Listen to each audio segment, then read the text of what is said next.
En el capítulo 3 de Pediatría, CTO, vamos a ver patología respiratoria pediátrica. Bueno, en orientación del ENAR, la alta incidencia y prevalencia de estos cuadros hacen de este tema pues un punto importante para su estudio. Hay que centrarse en la bronquiolitis, en las sibilancias, en el asma y las neumonías. Dentro de la fibrosis quística hay que prestar atención al diagnóstico. Primero, veamos patología congénita respiratoria, el estridor laringio congénito, más conocido como laringomalacia y traqueomalacia. La laringomalacia es la flacidez congénita de la epiglotis y de la apertura supraglótica, y la traqueomalacia es la debilidad de las paredes de la tráquea. Son las causas más frecuentes de estridor congénito al producir colapso y cierta obstrucción de la vía aérea con la inspiración. En las manifestaciones clínicas tenemos que la manifestación principal del estridor laríngeo congénito es el estridor, habitualmente presente en el nacimiento, aunque puede no aparecer hasta los 2 meses. Generalmente es leve y va desapareciendo con el paso del tiempo, y en pocos pacientes asocia dificultad respiratoria importante. El diagnóstico del estridor laríngeo congénito se hace por laringoscopía directa o por fibroendoscopía. Para el tratamiento, en más del 80% de los casos, el proceso se resuelve espontáneamente y no precisa de tratamiento específico. Solo si produce dificultad respiratoria significativa, va a requerir de un tratamiento quirúrgico o instrumental, el famoso ST. Punto número 2, las infecciones respiratorias de vías altas, rinosinusitis y otitis media. El catarro común, ¿ya? Viene a ser un cuadro de rinorrea y tos que puede ir acompañado de fiebre y sin otra clínica respiratoria. Constituye el cuadro respiratorio vírico por excelencia y suele estar producido por rinovirus, hasta en un 80% de los casos en un momento epidémico. La faringoamigdalitis es un cuadro agudo de inflamación faringoamigdalar que cursa con fiebre y odinofagia. El signo principal es el enrojecimiento de las amígdalas y la faringe y la aparición de exudados. También puede aparecer edema, peteques en el paladar y aftas. Puede estar causado por virus o puede estar causado por bacterias. La faringoamigdalitis vírica aparece principalmente en los menores de 3 años y puede estar producido por distintos virus, rinovirus, coronavirus, adenovirus o gripe, y suele estar acompañado de rinitis, de tos, aftas o diarrea, que en ocasiones permite diferenciarla de la bacteriana. Solo precisa un tratamiento sintomático con antipiréticos y abundantes líquidos. En el caso de la faringoamigdalitis bacteriana, hay que tener en cuenta especialmente el estreptococo beta hemolítico del grupo A o el estreptococo piógenes, que es la bacteria más frecuente. La faringoamigdalitis estreptocócica es más frecuente en niños mayores de 3 años, sobre todo entre los 5 y los 15 años, en los meses de invierno y primavera. Y es un cuadro muy agudo con odinofagia muy intensa, fiebre alta de inicio brusco, y a la exploración ayuda a sospechar el origen bacteriano, la presencia de adenopatías cervicales dolorosas a la palpación, un exudado pultáceo o la aparición de peteques en paladar blando o pápulas más claras en el centro. La ausencia de síntomas catarrales, ¿no?, como rinitis, tos, también hacen pensar en etiología estreptocócica. Y bien, el diagnóstico definitivo se realizará con la toma de un cultivo de exudado faríngeo positivo para estreptococo. En algunas ocasiones se puede emplear un test rápido de detección de estreptococo, aunque la sensibilidad del test es muy oscilante, por lo que en casos con alta sospecha clínica y test rápido negativo, se recomienda la recogida de exudado faríngeo para cultivo. Si se sospecha etiología estreptocócica, se deberá emplear tratamiento antibiótico que disminuye el periodo de contagio, mejora el cuadro más precozmente y sobre todo previene la aparición de complicaciones supurativas locales y evita la aparición de las no supurativas, salvo la glomerulonefritis post-estreptocócica, de la cual no se tiene evidencia científica. Se empleará penicilina oral, siendo el antibiótico más efectivo y sin haberse demostrado resistencias, con una duración del tratamiento de 10 días. En el caso de alergia a la penicilina, se pueden emplear macrólidos, aunque la tasa de resistencia es mayor. En relación con la faringoamigdalitis estreptocócica, puede aparecer un cuadro exantemático con micropápulas eritematosas que proporcionan un tacto rasposo a la piel y con enrojecimiento de las papilas de la lengua, dando un aspecto que hace que se le denomine lengua aframbuesada. Este proceso es denominado escarlatina, ¿ya? Y está producido por una cepa de estreptococo que produce una toxina que va a ser la causante del cuadro. La principal complicación de la faringoamigdalitis estreptocócica es la fiebre reumática, cuadro cuya principal afectación es la afectación valvular cardíaca y la articular. Con respecto a la rinosinusitis se define como la inflamación de la mucosa que tapiza tanto las fosas nasales como los senos paranasales. La patogenia va a ser que la base del proceso es una obstrucción del ostium del seno, que dificulta la ventilación, dificulta el drenaje y provoca una disminución de la presión de oxígeno en la cavidad y favorece el crecimiento bacteriano. Los factores que pueden intervenir son muy variados y entre ellos destacan factores locales, tales como desviación sectal, poliposis, taponamientos nasales y factores generales como diabetes mellitus, alteraciones electrolíticas que reducen la resistencia del organismo. En los factores ambientales tenemos las bajas temperaturas, sequedad ambiental, contaminación que reducen la actividad ciliar. En la etiología, en las rinosinusitis agudas, los gérmenes más implicados en orden de frecuencia son neumococo, Haemophilus influenza y Moraxella catarrhalis.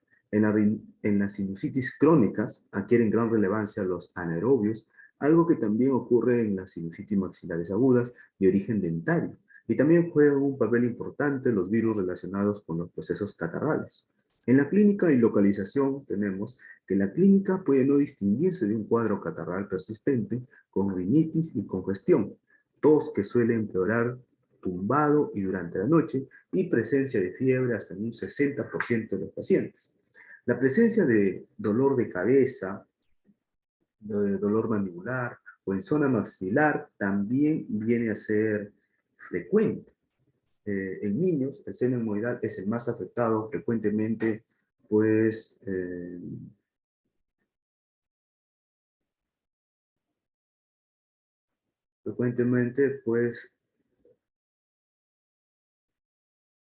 ¿ya? En los niños, el seno hemorroidal es el más afectado frecuentemente por estar permeable desde el nacimiento, seguido por el esfenoidal y el maxilar. El frontal es el que más tarde se neumatiza. El diagnóstico presenta un diagnóstico principalmente clínico ante un cuadro catarral de larga evolución, con persistencia de secreción nasal, mucopurulenta, tos y fiebre. En niños mayores es frecuente que refieran cefalea.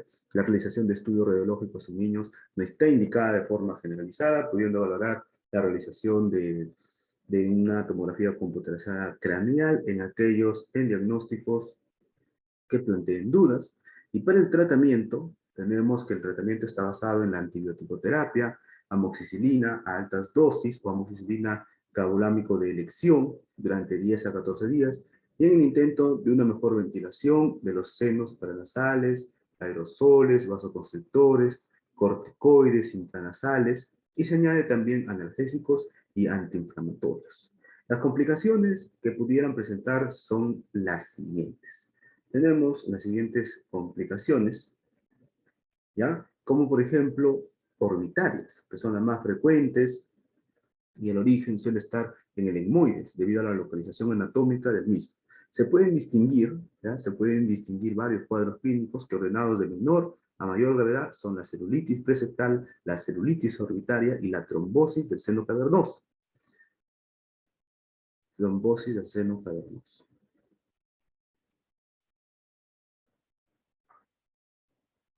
También puede producirse la formación de accesos en zonas contiguas. En el caso de las complicaciones intracraneales,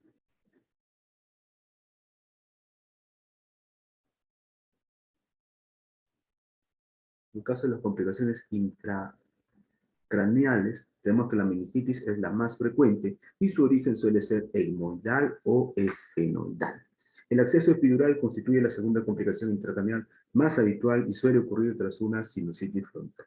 En la otitis media, bueno, la otitis media aguda es una infección aguda de las cavidades del oído medio, suele ser una infección bacteriana y los gérmenes más habituales son Streptococcus pneumoniae, con un 35%, Haemophilus influenza, 25%, Moraxella catarrhalis, un 13%, Streptococcus piógenes, un 4%. La vía de propagación tenemos que es más común es la tubárica, con una diseminación retrógrada desde infección del tracto respiratorio superior hacia el oído. La mayor incidencia en la enfermedad se presenta entre los 6 meses y los 3 años de edad, hasta el punto de que casi 2/3 partes de los niños de 3 o menos años han tenido al menos un episodio de otitis media aguda en su vida. Esto es debido a una peor función tubárica y a la presencia de un reservorio de bacterias patógenas en rinofaringe por la hipertrofia adenoidea. En su evolución se puede distinguir una primera fase de inflamación y colección que en ocasiones finaliza con una fase de supuración tras perforación del tímpano por la presión. Recuerda que los gérmenes de la otitis media aguda son los mismos que los productores de la sinusitis. Streptococcus pneumoniae, Haemophilus influenza, Moraxella catarrhalis, Streptococcus pyogenes, esto por orden de frecuencia. Esto es lógico si se piensa que todo está comunicado mediante la trompa de Eustaquio, obviamente.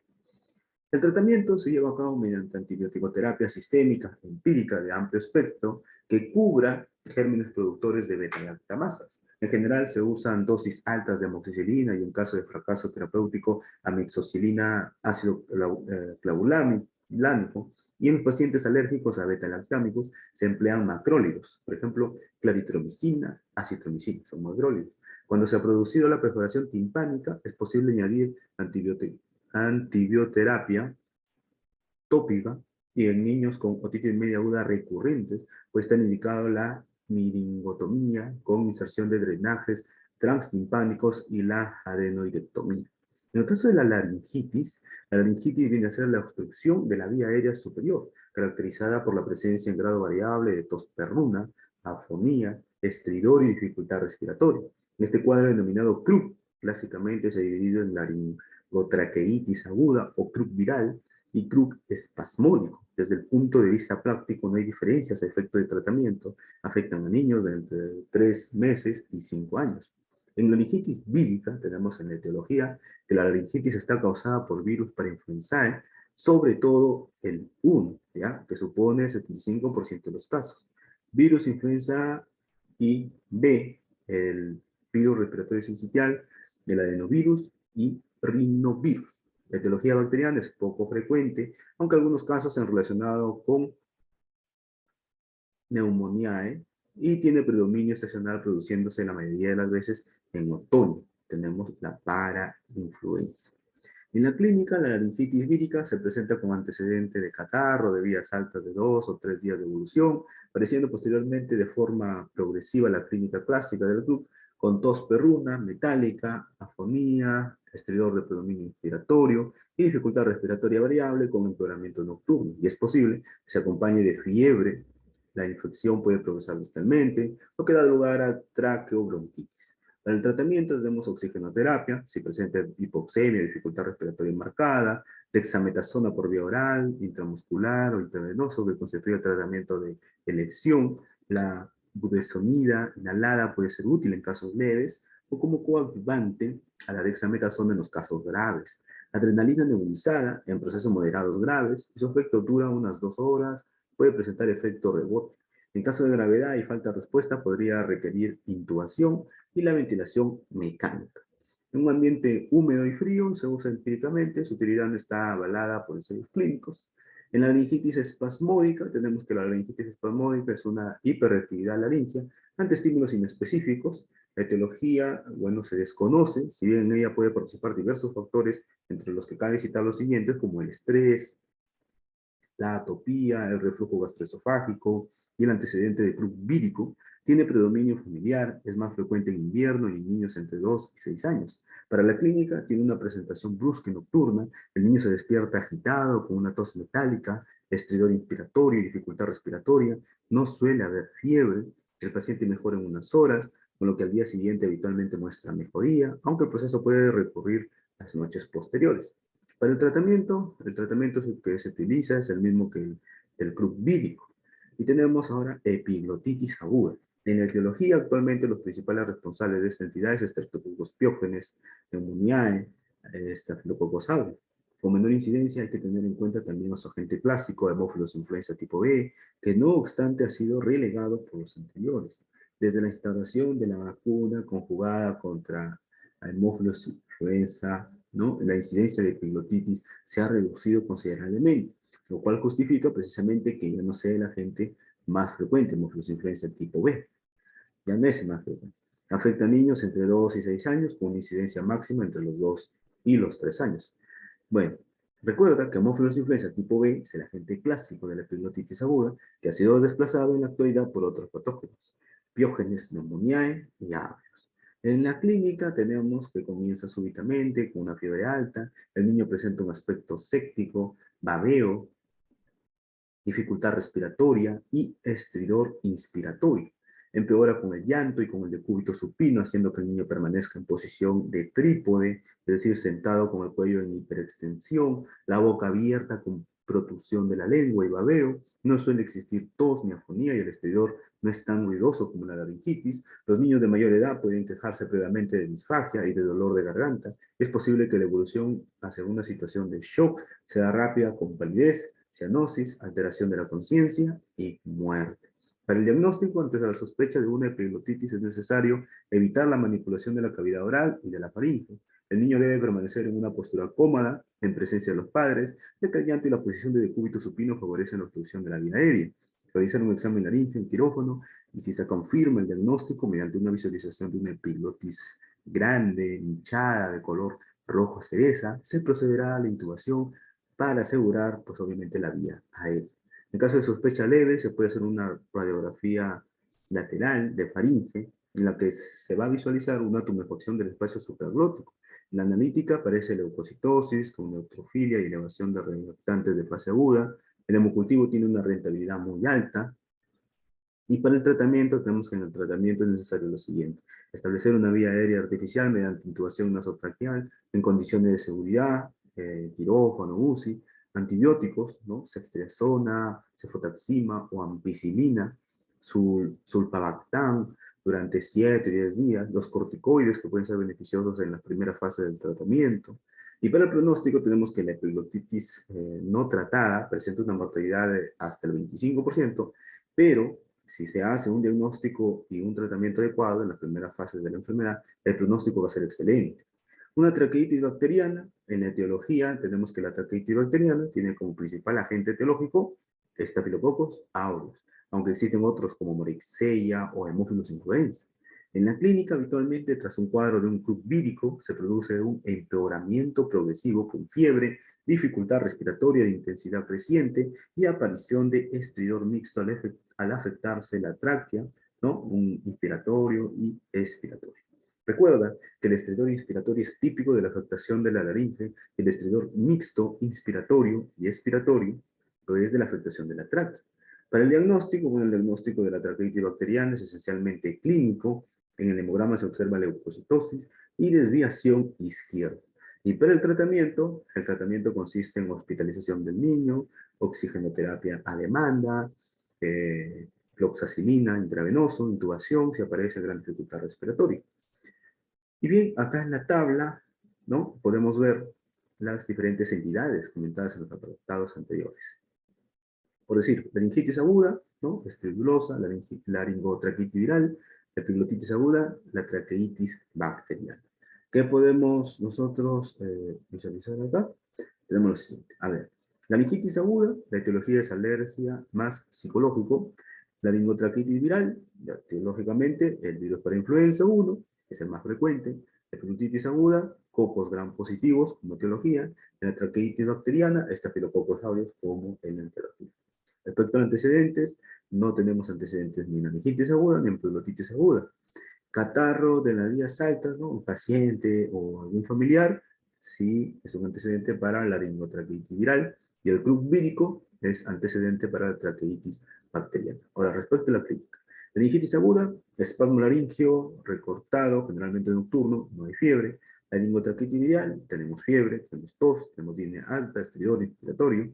Epiglotitis aguda, tenemos fiebre alta, más babeo, más disfagia, más disnea, más cabeza extendida. En traqueitis bacteriana en la clínica tenemos fiebre, tenemos estridor mixto.